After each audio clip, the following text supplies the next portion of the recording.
Welcome everyone, I'm Casual Tips. Today I'm doing part 8 of Asta Met Noelle early. Now, a quick reminder that yes, these scripts were written. I've had to reread parts of these, but these scripts were written like a year or so ago.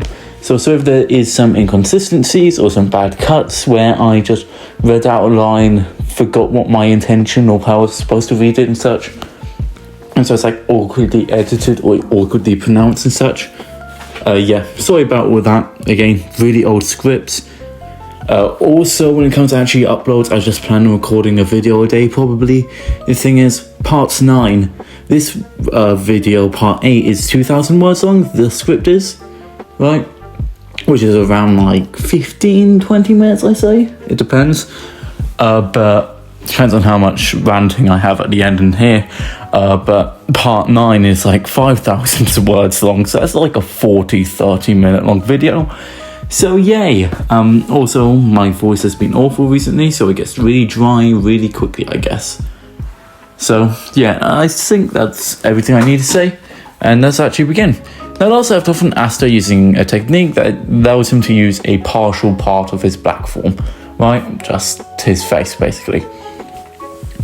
Against Rades and winning, but would crash to the ground due to the drawbacks of using the imperfect form. However, he would be surrounded by portals with the Iron Man Sun members walking out, attacking Asta. However, Leopold would appear, get stabbed through the gut. Noelle would appear, get shot by Licht. Very easy things. And Licht would spare Noelle, seeing her as a sort of a blackmail gambling chip, I guess you could think. But yeah, as Asta would be picked up by the leader, aka Licht, and taken through a portal. As this is where we would continue from, as Asta would wake up floating in a strange liquid. "Oh, you're awake," said a lady with a crazy smile, wearing glasses. "I'm Sally. I can't wait to dissect you." "Huh?" said Asta. "Wait, those ropes. Did you do that before you got on?" "No, that was me," said a voice, revealing himself to be a man that took Asta. "You," said Asta, clenching his fists. "Save your breath," said the man. "Now my name is Licht, and for why you're here, we want you to join us. Your unique power could help us. And don't worry, we'll treat you as one of our— "Hell no," said Asta, cutting the man off. "Pardon? Oh, I see. Don't worry, you won't ever have to rely on those royals, especially the silver." "What did you say?" "Oh, you haven't realized? Are you that stupid? It was I that killed that silver. So if you're not going to join us, then we'll just have to break you till you do as we ask." "I'm afraid I can't allow that," said a voice as Asta would disappear and all of Licht's men would be pushed away.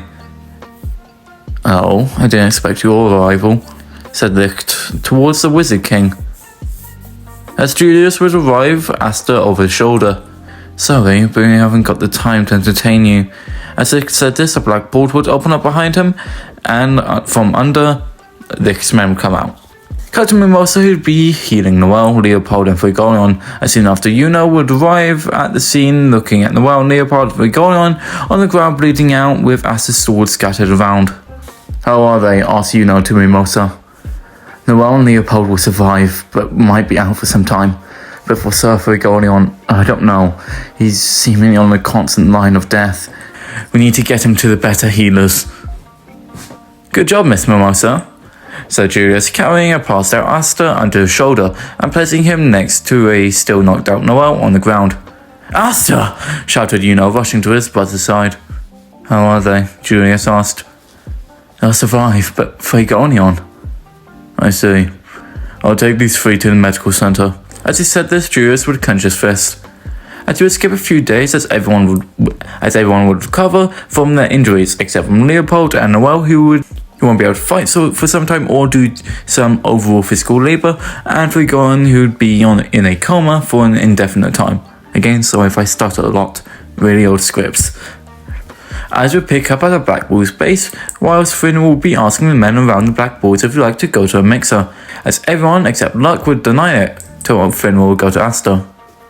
Mixer? What's that? You see, a mixer is when you go on a date with a stranger and see if you two hit it off. A date? Oh, don't worry about Noelle. Usually it doesn't actually turn into anything big, and it'll be just you, me, and luck. Wait, how do you know about my feelings? I have a knack for those things, Finwell said. Anyways, I'm sure that on your future date you won't have any experience and will be blubbering baboon. And this is your only chance to get some experience, just saying. Okay, fine. But it's not gonna actually turn into anything. As you would skip some time, as Asta, Luck, and Finwell will be sitting in front of 3 girls, with Asta's date being a girl who he saved during the attack on the capital. As eventually Finwell would leave with his girl, and Luck would leave realizing it wasn't a battle. As Asta and the girl would reveal her name to be Rebecca. Listen, As Rebecca would speak up. Listen, I know this might be at the wrong time, but I'd like to say thank you for saving me and my siblings. I didn't get a chance to tell you before. It's fine, Asta said. I got multiple younger siblings as well. Really? Yeah, but they're a bit of a handful.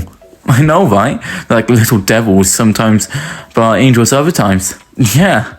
As the two would actually start a bond, and would have a happy conversation, we would see Noelle clinging to a pillar looking out at Asta, bright red. Actually getting along, she thought. Flashback as Asta just left with Finwell and Luck, as Noelle, who would be reading next to Vanessa, who would be drinking. Hey Noelle, are you sure you're okay with your man going to a mixer? What are you talking about?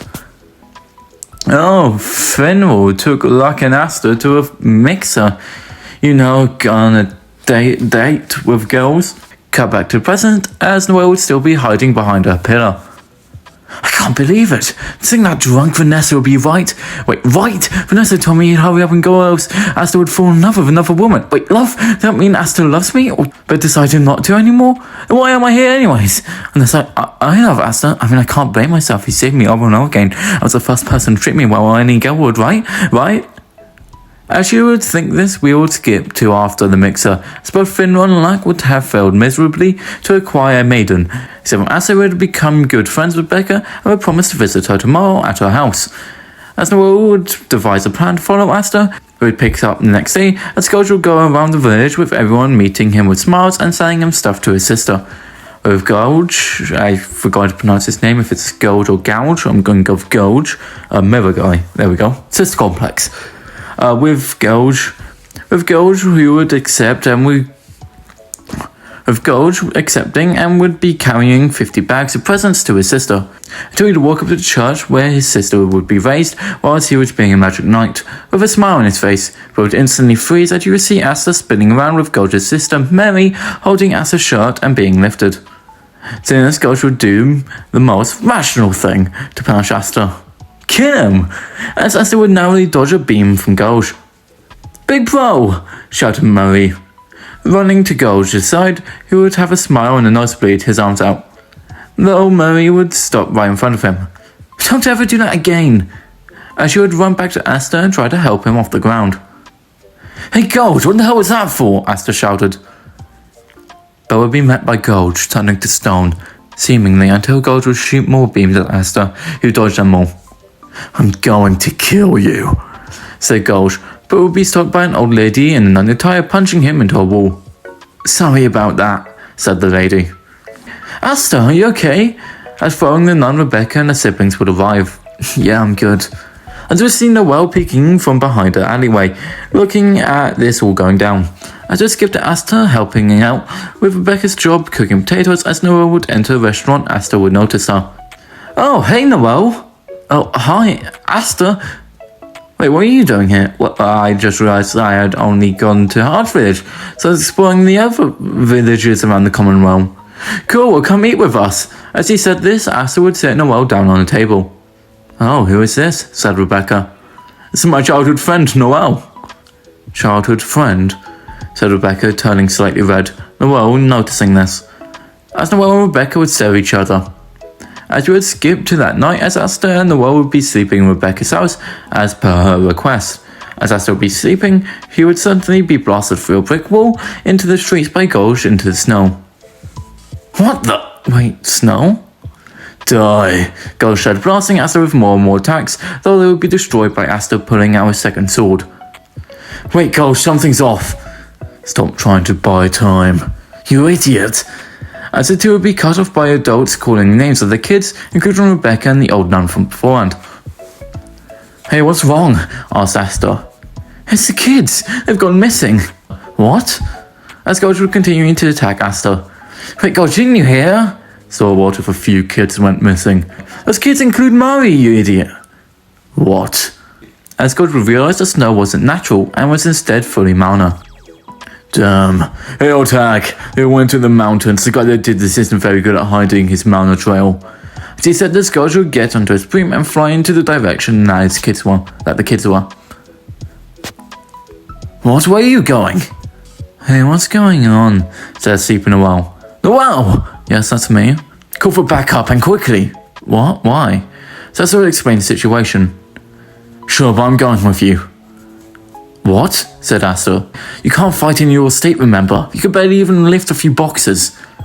"And?" Noelle said this as she would clench her fists. "Every time we split off, you always end up in a mess. I can't stand to see you that way." As she said this, she would walk up to Asta. "I'm going. I can at least get the kids back." "Fine."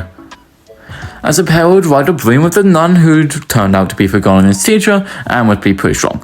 As we'd arrive in the mountains, they would see one of the kids laying in the snow. As they would land, the nun would use her magic to recreate a large flame cat to take the boy back to the village, with Asta giving him his black bull's robes and making him feel less scared.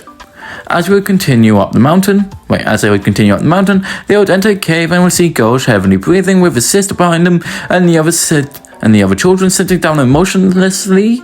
And standing in front of me would be a tall young man with long white hair and large ugly man, both of which would be wearing Iron Midnight Sun robes, as in between of Gulch and his enemies would be both snow and mud golems. Big recap, I know. With the large machine being behind the members. As the nun would reveal her name to be Theresa, whatever, or would recognize the machine as a mana draining one that drains people's mana and stores it. As she would tell Noelle and Asta this, both Asta and Theresa would charge in whilst Noelle would put up a water barrier around the kids as she would try and treat any injuries they had. "Oh, more rats," said the large man, sounding like a rat. "Oh, more rats," said the large man. "Nudge, deal with them. I'll deal with these rats." Sorry if it's a really weird voice, I have no other voice for this guy. Here's what he looks like. You try and do the voice. Yeah. As he said this, he would point at Gulch, as Nidjo would rush at Asta and Theresa, as is well believed in Sparkle with Asta met Noelle early. Again, sorry if these are quite quick, or if there's lots of weird editing. That's all, it's just bad. But yeah, that's everything I believe I have to say. Hope you have a nice day, and goodbye.